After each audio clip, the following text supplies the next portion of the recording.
In today's video, I'm going to teach you how to write a paper in Notion.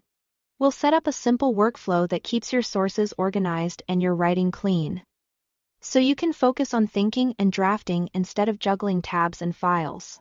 Start by creating a table database to track your scientific papers, sources, and PDFs. This becomes your literature review hub.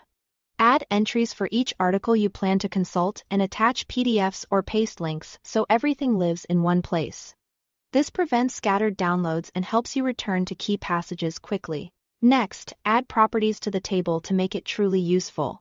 Include a status field with options like to read and finish to keep your reading pipeline visible at a glance.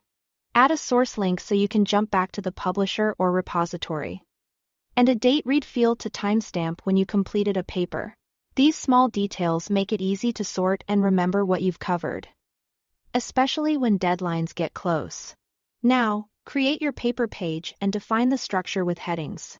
Use the / commands for heading 1, heading 2, and heading 3 to set up sections like introduction, methodology, and results. Clear headings not only improve readability, they also help you navigate as your draft grows. To keep long sections manageable, use toggle lists. The toggle command lets you hide or show detailed notes, raw data snippets, or early drafts while you focus on high-level writing. Think of it as a distraction reduction tool that still keeps everything accessible. At the top of your page, add a table of contents block using the command for a talk. It automatically collects your headings and turns them into quick links as you write and reorganize. The talk updates itself so you can jump between sections without scrolling. Leverage writing tools to refine your content as you go.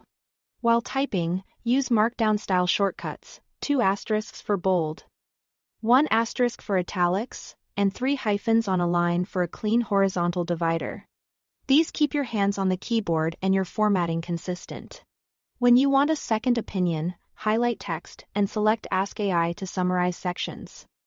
Improve your writing tone or generate counter-arguments for your thesis. Use these suggestions to clarify logic and strengthen your stance, then revise in your own voice.